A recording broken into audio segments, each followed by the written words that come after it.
அனைவருக்கும் அன்பு வணக்கங்கள். இன்றைய பதிவிலே நாம் பார்க்க இருப்பது உண்மையின் பாதையில் ஸ்ரீராமர். ராம ராவண யுத்தம் இரவு பகலாக நடைபெற்றது. இந்திரஜித்துடன் யுத்தம் செய்து கொண்டிருந்தான் லக்ஷ்மணன். அக்னி அஸ்திரம், வருணாஸ்திரம், பிரம்மாஸ்திரம், நாராயண அஸ்திரம் என தெய்வீக அஸ்திரங்களை ஒவ்வொன்றாக அவன் பிரயோகம் செய்கிறான். எல்லா அஸ்திரங்களுக்கும் பதில் அஸ்திரம் இருந்ததால் அவற்றை தகர்த்து விட்டான் இந்திரஜித். இந்த அசுரனை எப்படி அழிப்பது என லக்ஷ்மணனுக்கு புரியவே இல்லை. கடைசியாக ஒரு யோசனை வந்தது. இந்த அஸ்திரத்தை எடுத்து அதை ஒரு குறிப்பிட்ட மந்திர பிரயோகத்துடன் ஏவினான். தசரத புத்திரனான ராமன் சத்தியம் மற்றும் தர்மமே உருவானவர் என்பது உண்மையென்றால் இந்த அம்பு இந்திரஜித்தை கொல்லட்டும் என்பதுதான் அந்த மந்திரம். இந்திரஜித்துக்கு என்ன செய்வதென்றே தெரியவில்லை. இந்த மந்திரத்தை பொய்யாக்கக்கூடிய வழிகளை ஆராய்ந்தான். 3 வழிகள் அவன் மனதில் தோன்றியது. எனது தந்தை ராவணன் சத்தியம் மற்றும் தர்மமே உருவானவர் என்பது உண்மையென்றால் இந்த அம்பு என்னை கொல்லாதிருக்கட்டும். நான் சத்தியம் மற்றும் தர்மமே உருவானவன் என்பது உண்மையென்றால் இந்த அம்பு என்னை கொல்லாதிருக்கட்டும்.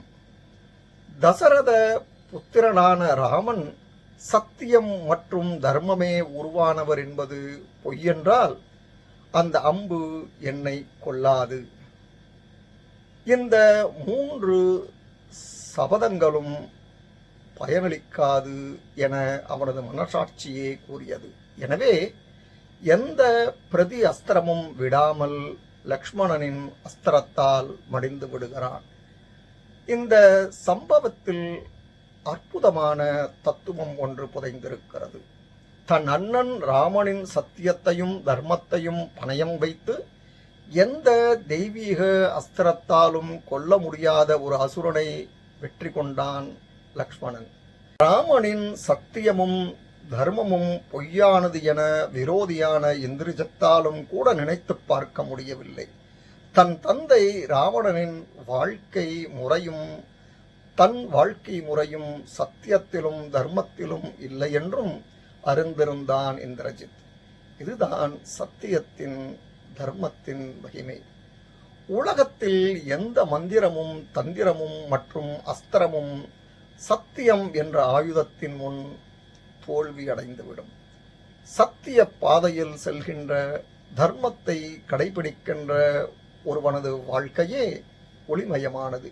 எப்படி ஒரு விளக்கு தானும் பிரகாசித்து தன் சுற்றுப்புறத்தையும் பிரகாசிக்கச் செய்கிறதோ அதுபோல சத்தியம் தன் பாதையில் செல்பவனின் வாழ்க்கையை பிரகாசிக்கச் செய்வதுடன் அவனை சார்ந்து வாழ்கின்றவர்களின் வாழ்க்கையையும் வெற்றி பெறச் செய்யும்.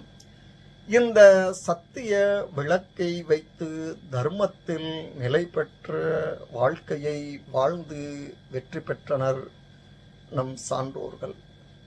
ஆகவே நாமும் ராமனைப் போல உண்மையின் தர்மத்தின் பாதையில் சென்றால் நாமும் பிரகாசித்து மற்றவர்களையும் பிரகாசிக்கச் செய்ய முடியும். நன்றி, வணக்கம்.